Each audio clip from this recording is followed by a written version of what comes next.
Bienvenue à l'épisode 499 de La Lettre Pro, le podcast IA. Je suis Brulatour, le rédacteur en chef de La Lettre Pro. Aujourd'hui, nous allons explorer les dernières nouvelles du monde de la radio et du podcast. Voici les principaux titres du jour. Radio Contact domine au sud de la Belgique, tandis que Radio 2 reste leader au nord. Les podcasts jeunesse de France Inter ont franchi le cap des 200 millions d'écoutes. La radio continue de reculer, mais les podcasts résistent. Kiss FM multiplie les événements avec 2 concerts gratuits.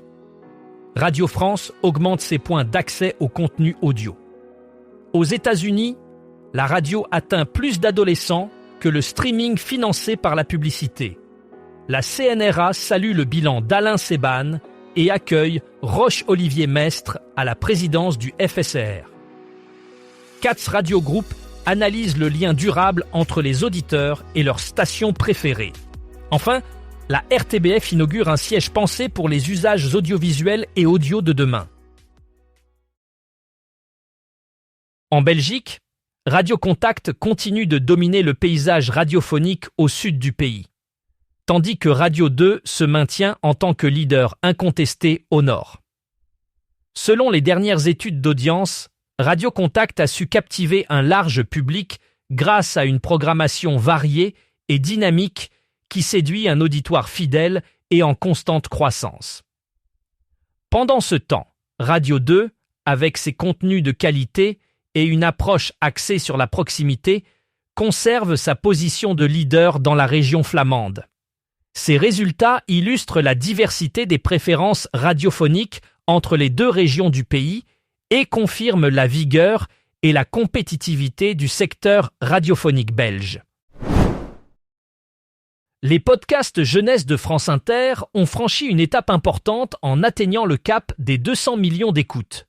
Ce succès témoigne de la popularité croissante des programmes destinés aux jeunes auditeurs, qui sont de plus en plus nombreux à se tourner vers le format podcast pour s'informer et se divertir. Les podcasts jeunesse de France Inter se distinguent par leur diversité et leur qualité, offrant des contenus variés qui captivent l'imagination des enfants et des adolescents. Ce cap symbolique reflète également l'engagement de France Inter à innover et à s'adapter aux nouvelles habitudes d'écoute des jeunes générations, tout en maintenant un haut niveau de qualité éditoriale. Dans un contexte où la consommation de contenu audio ne cesse de croître, ces résultats confirment l'importance du podcast comme un média de choix pour toucher les jeunes publics. La radio continue de perdre du terrain tandis que les podcasts montrent une résilience notable. Selon les dernières études, l'audience radio a connu un déclin constant ces dernières années, une tendance qui semble se confirmer en 2026. Les auditeurs se tournent de plus en plus vers des formats audio à la demande, comme les podcasts, qui offrent flexibilité et diversité de contenu. Les podcasts attirent un large éventail d'auditeurs grâce à leur capacité à s'adapter aux goûts et aux horaires de chacun. Cette transition vers le numérique est soutenue par une offre croissante de contenus variés et de qualité, ce qui permet aux podcasts de résister à la tendance générale de baisse de l'écoute audio traditionnelle. Les professionnels du secteur doivent donc s'adapter à ces évolutions pour capter l'attention d'un public en quête de nouvelles expériences d'écoute. Kiss FM, la première radio indépendante de la région Provence-Alpes-Côte d'Azur, intensifie ses événements avec 2 concerts gratuits pour célébrer l'arrivée de l'été. Le premier événement, Kiss FM Fête la musique, se tiendra le 20 juin aux arènes de Fréjus. La station met en jeu 5000 tickets pour cette soirée, où se produiront des artistes tels que Joseph Kamel, Daisy, Adèle Castillon et Lucenzo. Le second concert, Kiss FM Live, aura lieu le 30 juin sur la plage Cousteau à Saint-Laurent-du-Var, dans le cadre du Beach Sport Festival. Ce concert gratuit mettra en vedette Amir, Oria, Lynn et le duo Jack and Carla. Pour assister à ces événements, les auditeurs doivent rester à l'écoute de la station et suivre les réseaux sociaux de Kiss FM. Ces initiatives illustrent l'importance de l'événementiel dans la stratégie de fidélisation de la radio, en exploitant divers points de contact avec son public. Radio France a récemment élargi son réseau de distribution pour ses contenus audio, rendant ainsi ses émissions plus accessibles à un public diversifié. En réponse à l'évolution des habitudes d'écoute, Radio France a mis en place de nouveaux canaux d'accès, incluant des plateformes numériques et des applications mobiles. Cette stratégie vise à toucher un auditoire plus large et à s'adapter aux nouveaux modes de consommation de l'audio. Les auditeurs peuvent désormais profiter des programmes de Radio France via des enceintes connectées, des services de streaming et même des voitures équipées de systèmes audio modernes.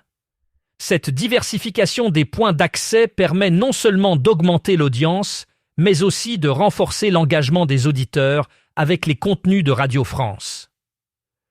En investissant dans ces nouvelles technologies, Radio France s'assure de rester compétitive dans un paysage médiatique en constante évolution. Aux États-Unis, la radio AM/FM touche plus d'adolescents âgés de 13 à 19 ans que le streaming musical financé par la publicité. Selon une étude d'Edison Research relayée par Audacy, la portée quotidienne de la radio AM/FM atteint 55%, soit près du double de celle du streaming musical financé par la publicité, qui est de 28%. En comparaison, les vidéos musicales sur YouTube atteignent une portée de 33%. Même si le streaming musical affiche une portée globale de 60 et 11%, il est important de noter que près de la moitié des utilisateurs ne sont pas exposés aux publicités.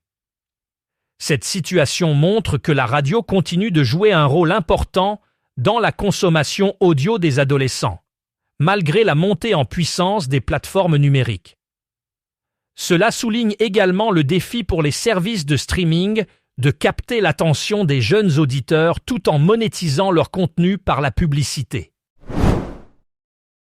La Confédération nationale des radios associatives, CNRA, a récemment salué la fin du mandat d'Alain Seban à la présidence de la commission du Fonds de soutien à l'expression radiophonique FSR. Après près de 10 ans à ce poste, Seban a été reconnu pour son engagement envers les radios associatives, notamment durant une période de transformation majeure dans le secteur médiatique.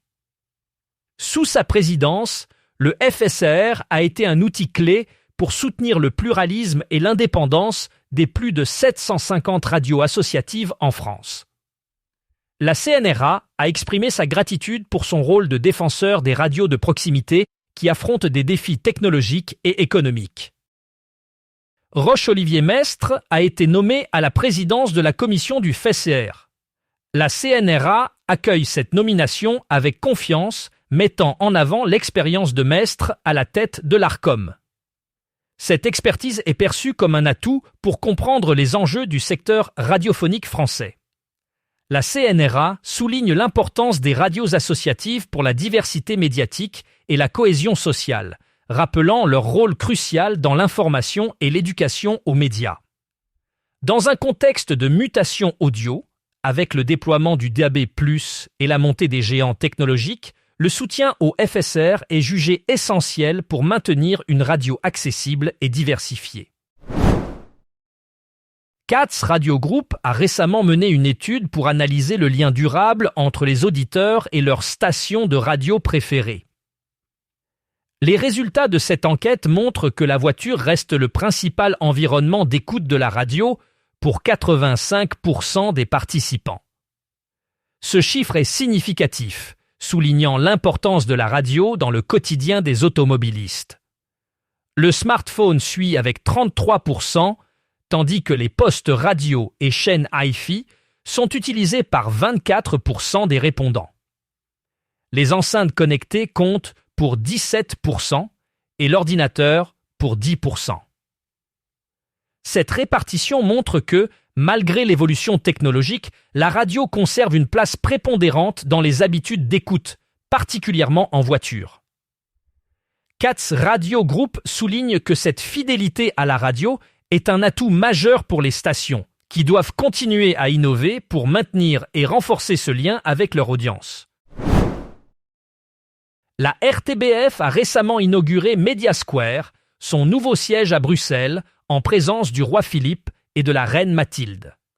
Ce bâtiment de 38 000 m² représente une avancée importante pour la RTBF dans son adaptation aux nouveaux modes de production audiovisuelle et audio. Conçu autour d'une infrastructure entièrement numérique, Media Square fait partie du projet Media Park Point Bruxelles, un pôle européen dédié aux médias, à la culture et aux technologies. Le déménagement vers cet espace moderne permet à la RTBF d'optimiser ses méthodes de travail grâce à des studios mutualisables et une régie universelle. En plus de ces innovations technologiques, le bâtiment se distingue par son engagement écologique, réduisant de 40% sa consommation électrique et de 75% sa consommation de gaz. Avec un investissement total de 236 500 000 €, Media Square incarne la transformation organisationnelle et technologique de la RTBF pour répondre aux défis du futur. C'est tout pour aujourd'hui. Merci de nous avoir écoutés dans cet épisode de La Lettre Pro, le podcast IA. N'oubliez pas que vous pouvez en savoir plus sur ces sujets et bien d'autres sur notre site lalettre.pro. Abonnez-vous à notre newsletter quotidienne pour rester informé des dernières nouvelles du monde de la radio et du podcast. À demain pour un nouvel épisode.